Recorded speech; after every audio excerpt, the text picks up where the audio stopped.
The Sharks cool off the hottest team in the NHL thanks to the 70s line of Celebrini, Eklund, and Toffoli.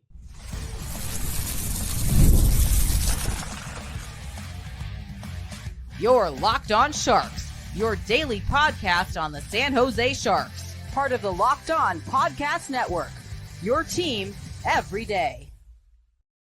Hello, welcome to Locked On Sharks, the premier hockey podcast covering your favorite team in the Bay Area. My name is JD Young, caretaker of the Reef, also the co-host of Locked On NHL Tuesdays. I want to thank you for making Locked On Sharks your first listen. Proudly part of the Locked On Network. We cover your team every day. And if you want to be an everydayer, all you have to do is just follow wherever you get podcasts, or you can watch on YouTube as well. And today we are breaking down the Sharks 6-3 win over the Detroit Red Wings. Talking about, of course, the 70s line.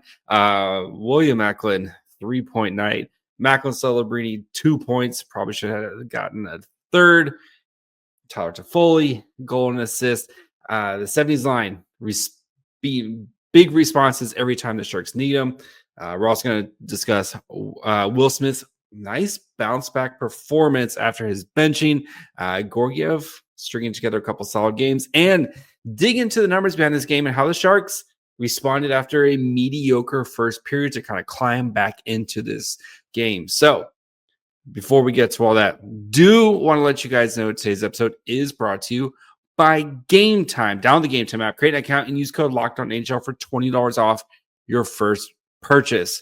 And of course, the big story from tonight's game is the 70s line, right? William Eklund, Macklin Celebrini, and Tyler Toffoli. They combined for 7 points tonight. Eklund leading the way with a goal and 2 assists. A goal and assist for Toffoli and 2 assists for Macklin Celebrini. Celebrini could have had 3 if the rule of cool says you give Celebrini the third assist, but there definitely was a goal. A Detroit Red Wing possessed the puck between when he tried to pass it to Eklund. Rule of cool says give him the assist, but what are you going to do? That line tonight, anytime the Sharks needed a big response. So this was a game that the Sharks have lost a lot recently, right? Where they're up early, they score an early goal, they get a 2-goal lead early in the third period, right? And then Detroit scores, right? And makes it 3-2. And how often do we see the Sharks just kind of let things slip out of their hands? But not tonight. Every time Detroit scored, every time they pushed, every time they scored, the Sharks responded, and it was mostly because of Celebrini, Eklund, and Toffoli. That 70s line has been dynamic in the past 2 games since they've been put back together. And they've responded, right? Celebrini now 2 assists tonight, had an assist last game. Eklund, who's really was ramping up before his injury, since coming back from his injury, has been a man on fire. This line is really clicking right now. It's because of, I think, those 2 guys, and then Tyler Toffoli kind of doing the veteran hang around, and be in the right spot at the right time and score timely goals. But tonight, though, I was so impressed with the way they responded anytime things got tough, right? You look at it. Tarasenko scores 6:05 into the third period, cuts it to 3-2. Less than a minute and a half later, Granlund scores on the power play thanks to a beautiful assist from Celebrini. Granlund shows off the soft hands there and roofs it. All right. Lucas Raymond on a set play from the draw, 9:56. 10:57, Tyler Toffoli scores again to put the game up by 2, and then Mario Ferraro gets the empty netter late from Steph Curry range to put this thing away. But that line tonight, anytime the Sharks needed a big moment, that line responded, and especially with how the first period went for the Sharks, where they scored early, which was great, but it was very much Detroit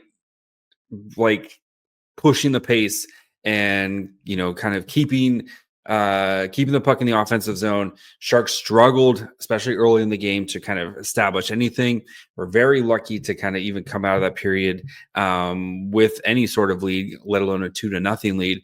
And I think, we'll talk about Georgiev more in a little bit, but Georgiev kept the Sharks in the game in the first period, and then until they could kind of get their offense established. And as the game went on, they were able to to get things going here. But like we talked about a couple games ago, right?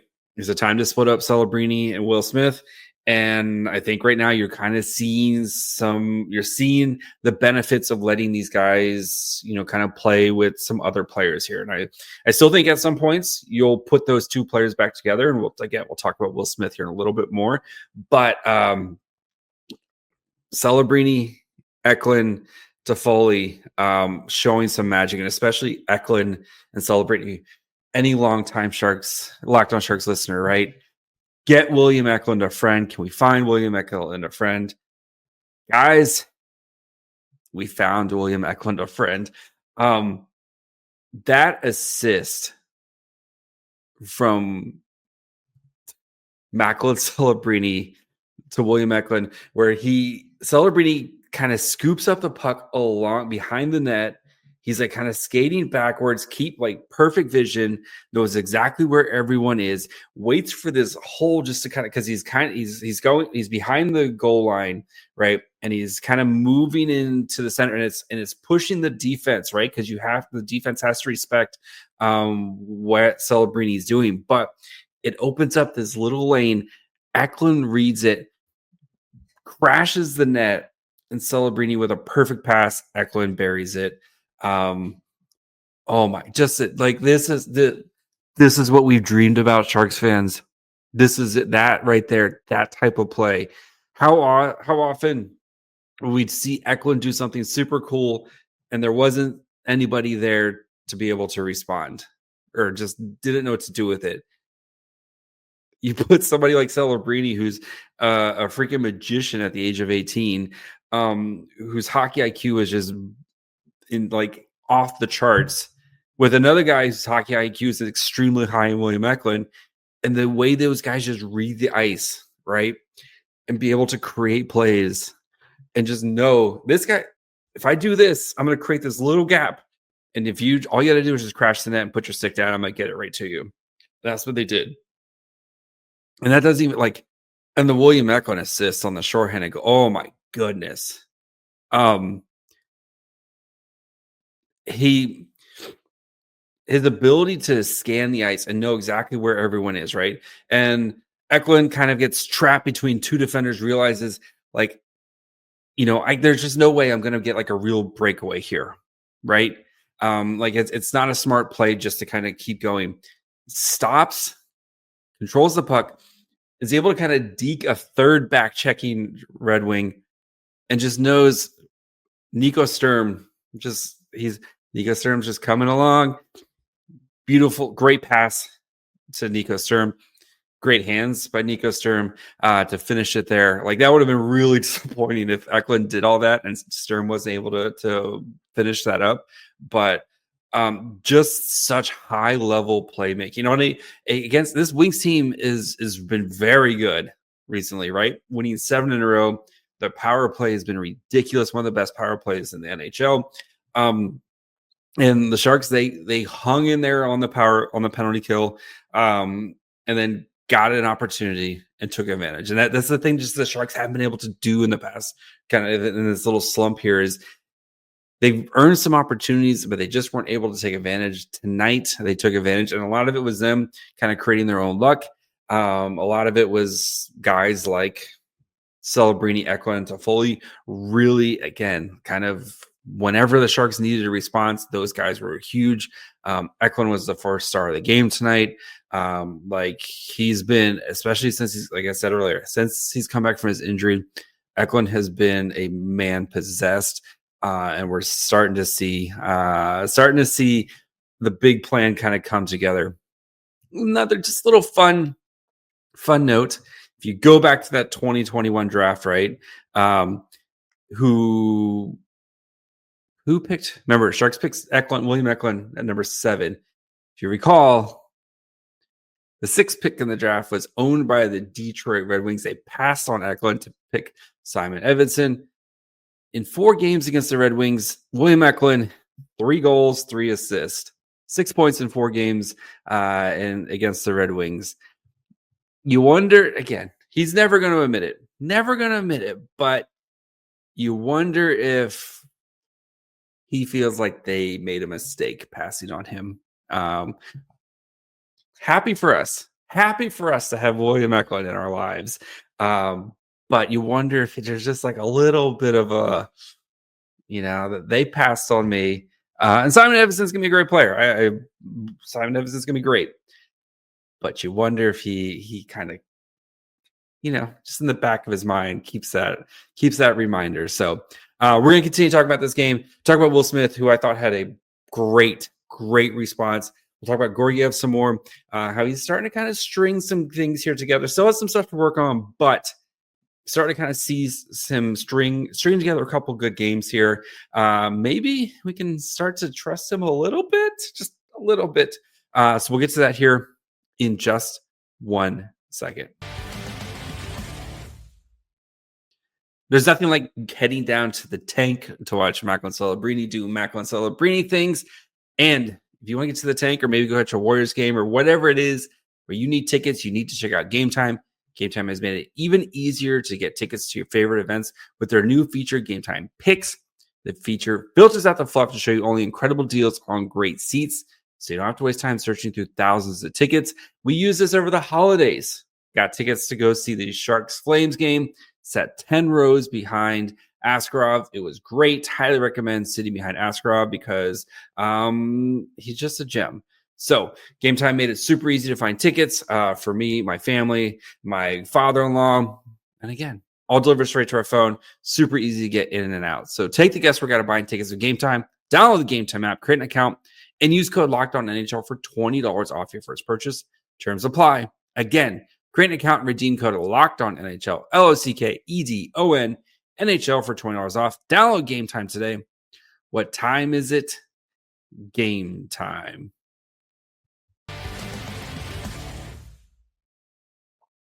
All right, before we continue, of course, I want to thank you guys for making Locked On Sharks your first listen. If you haven't yet, perfect time to subscribe right now, especially as the Sharks, we're gearing up for trade deadline season. We're going to start our draft coverage here soon.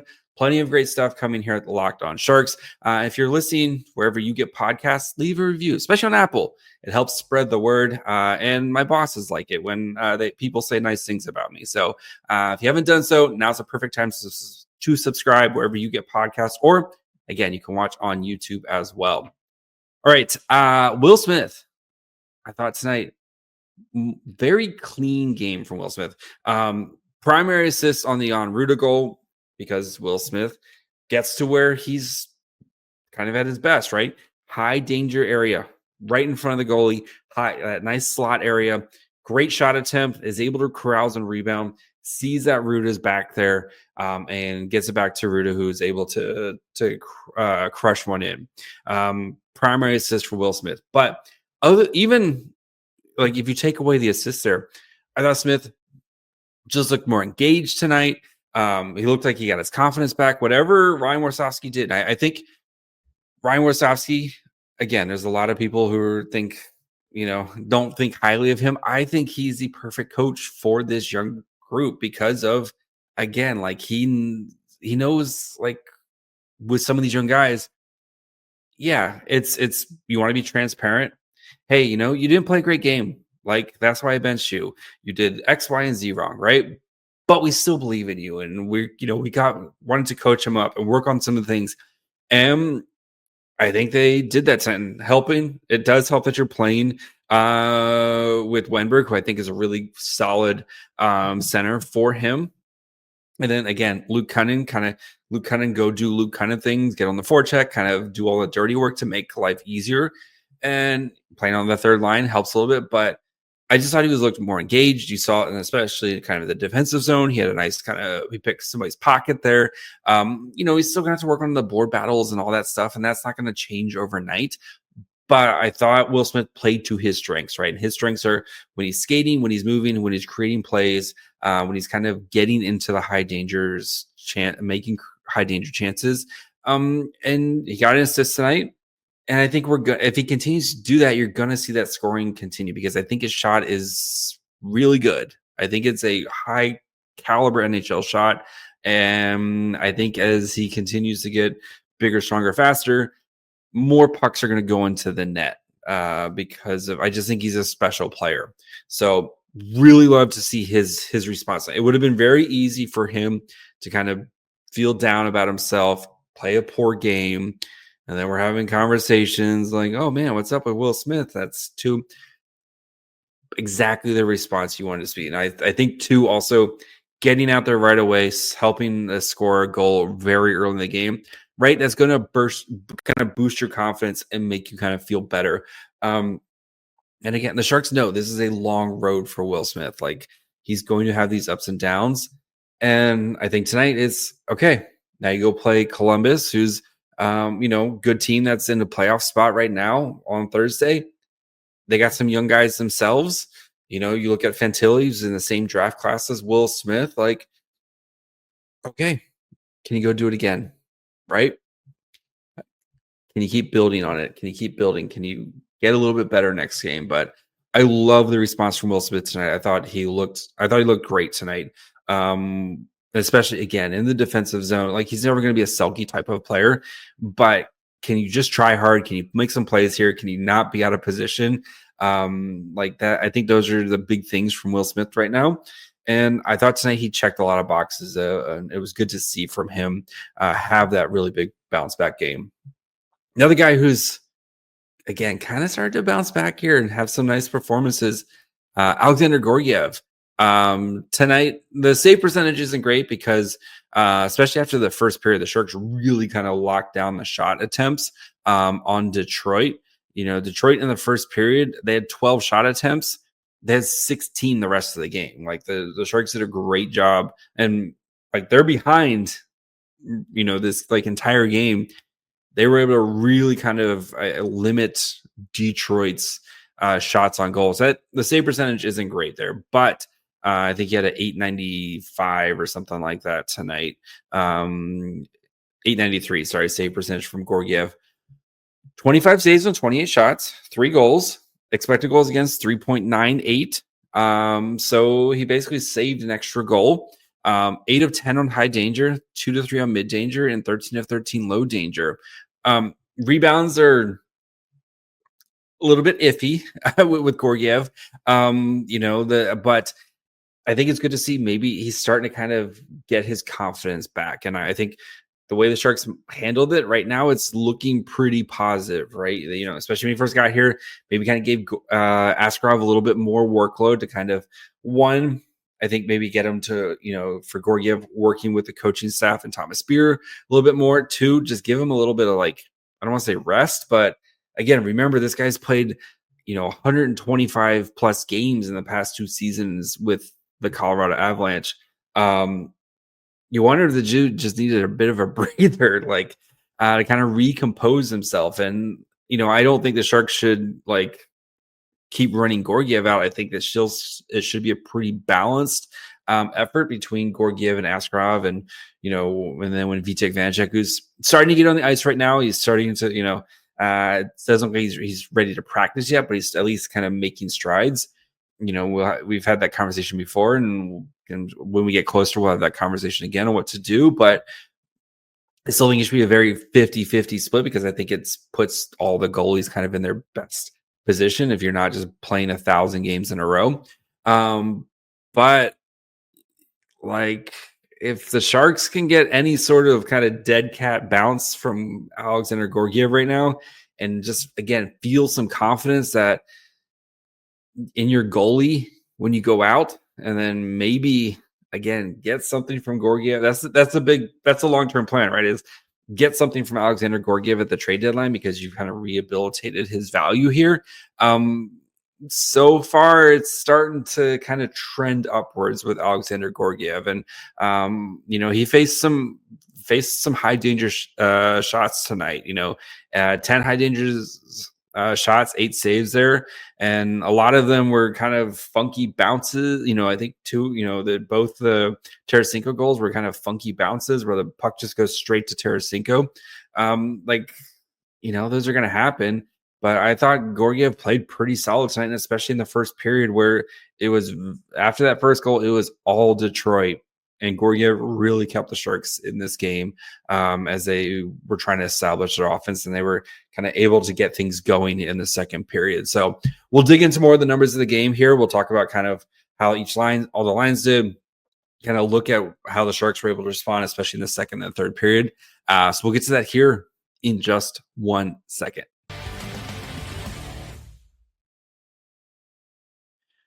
You just realized your business needed to hire somebody yesterday. How can you find amazing candidates fast, easy? Just use Indeed. When it comes to hiring, Indeed is all you need. Stop struggling to get your job post seen on other sites. Indeed's sponsored jobs put your posts at the top of the page, help you find right candidates fast. I've been in the spot where you need to hire right now. Like yesterday, the pressure's on, and every day without the right person is a setback. That's exactly when Indeed's sponsored jobs come in handy. They make sure your post is seen by the right candidates right now. Now, you can speed up your hiring process with a $75 sponsored job credit. Just go to Indeed.com/lockedon right now and support our show by saying you heard about Indeed on this podcast. Terms and conditions apply. Hiring, Indeed is all you need. All right, before we finish up, again, thank you guys for making Locked On Sharks your first listen. For your second listen, when you're done checking out this episode, go check out one of the other great shows here at the Locked On Network. You have Locked On Fantasy Hockey. If you need to figure out who to start, sit, drop, pick up on waivers, all that great stuff, they got you covered there. Or check out any of these shows here in the Bay Area. Locked On Warriors, 2 timelines, not going well. Locked On Niners, kind of picking up the pieces from a disappointing season. Locked On A's, Locked On Giants, all the hot stove you need. So again, you can find any of those shows where you're listening to this show on YouTube or wherever you listen to podcasts. So, all right, let's finish up by digging into the numbers of this game. The Sharks heavily outshot in this game, shot attempts wise, but actual shots on goal, Sharks definitely kind of were more quality over quantity. 53.5 minutes of 5-on-5 time, 61-32 shot attempts in favor of the Red Wings. That is not a world you want to live in most nights. 65.59 to 34.41, Corsi 4%. Actual shots, though, at 5-on-5 was 25-18, where it was a little bit much more even there. 22 to 11 scoring chances in favor of the Red Wings, 12-6 high danger chances in favor of the Red Wings, and a 2.95 to 1.64 expected goals for in favor of the Red Wings. But I think this game is the second period is I think the big story of this game. Because the Sharks were able to kind of just even things up, right? Red Wings score early in the second to get them back within 1 and then get a power play, right? And that's usually where you see the wheels kind of come off for the Sharks. But after that, you saw the Sharks kind of get to work and really limit the Red Wings attack. Second period, 18-15 shot attempts. And again, 61-32 for the total game, 18-15 shot attempts, 8-6 shots in favor of the Sharks at 5-on-5, 7-5 scoring chances in favor of the Sharks at 5-on-5, 3-2 high danger chances. So that second period, the Sharks really kind of pushed back and really kind of reestablished themselves. They're rewarded with a goal early in the third period. And then, like we talked about, a lot of great responses as the Red Wings were really pushing in the third period to try to kind of even things up, right? They kept getting within a goal. And as soon as they got within a goal, the Sharks were able to respond, which is something we haven't seen from San Jose very much this year. As for the lines, Will Smith, Cunnin, Alex Lundberg actually played the most, 12.55, 9-21 shot attempts. But actual shots was 6-8. So it kind of goes back to that. Yes, they're giving up shot attempts, but they're kind of taking advantage of the opportunities when they did get them. 0.27 to 0.72 expected goals for, 2 to 8 scoring chances, 1 to 3 high danger chances for that line. Had a goal and gave up a goal. First goal of the game for that line. Zetterlund, Granlund, Colin Graf played 11:49, 3 to 12 shot attempts, 2 to 6 actual shots, 0 to 1 goals for. 0.09 to 0.47 expected goals, 1 to 3 scoring chances, 0 to 2 high danger chances. And yeah, it's like this line got the tough assignment tonight, kind of playing against the Red Wings top line. But I think they were pretty effective. Colin Graf tonight was all over the place. The puck kept getting biggest thing I love about Colin Graf is the puck always finds his stick, and he is this close to scoring his first NHL goal. Like, I think once he scores, you're going to see the floodgates open for him. He's too smart of a player, knows exactly where he's supposed to be. Great in the defensive zone. Like, you see kind of the road for Colin Graf to be a really great two-way player for San Jose. And I think his work in the defensive zone, I think the time he spent with the Barracuda has really helped round out his game. And tonight you saw a lot of quality opportunities from Graf. He had one where he's just sitting out front, the puck comes right to him, and he's almost banged it home. So love to see that from him. Eklund, Celebrini, Toffoli, we talked about a lot earlier, but 11-1 at time on ice, 11 to 14 shot attempts, 6 to 8 actual shots, 2 goals for, to give up 1, 0.7 to 0.79 expected goals for, 4 to 6 scoring chances, and 2 to 4 high danger chances. And then Delangelo, Sturm, Goodrow, 852, 2 to 8 shot attempts, 0 to 1 actual shots, 0 expected goals for to 0.35 expected goals allowed, 0 to 3 scoring chances, 0 to 2 high danger chances. I know like the numbers there aren't great for that line, but I really think like they had a shift in the kind of the middle of the second period. I think that really kind of started to kind of get things going for San Jose, and they, kind of established some time in the offensive zone, which the Sharks were struggling to do so. And, kind of, I think that moment there is when you kind of started to see things turn for the Sharks a little bit. So the defensive pairs, Vlasic Ruda tonight, 11 to 7 shot attempts. The offensive machines that are Marc-Edouard Vlasic and Jan Ruda, 61.11% Corsi for. Carl Liljegren, 8 to 19, 29.63%. And then Wallman CC, 4 to 22, 15.38%. Like those guys, heavy minutes in the defensive zone for them. They also play way more minutes.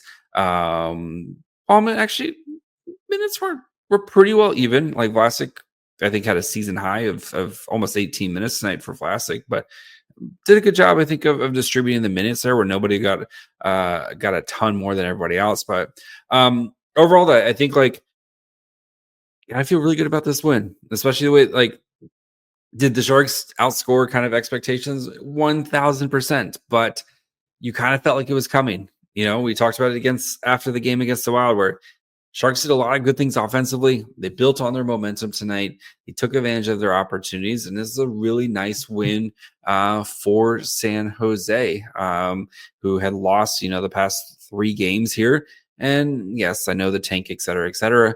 But every once in a while, it's nice to win a game, and the Sharks were able to do that. And the good news is Nashville also won, so no changes in the tank standing. So exactly what you want to see there. But really nice win for the Sharks. Really good game. Nice to see that 70s line really with some nice chemistry.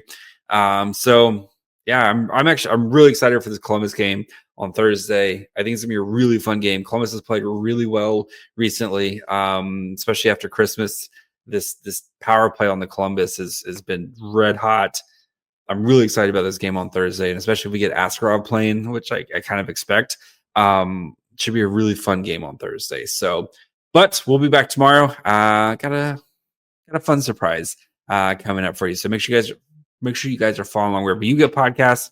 Of course, you can watch on YouTube as well. Follow the show on Twitter, Facebook, and Instagram at Locked On Sharks. Follow me on Twitter, and Blue Sky at My Fry Hole. Till tomorrow. Bye, friends.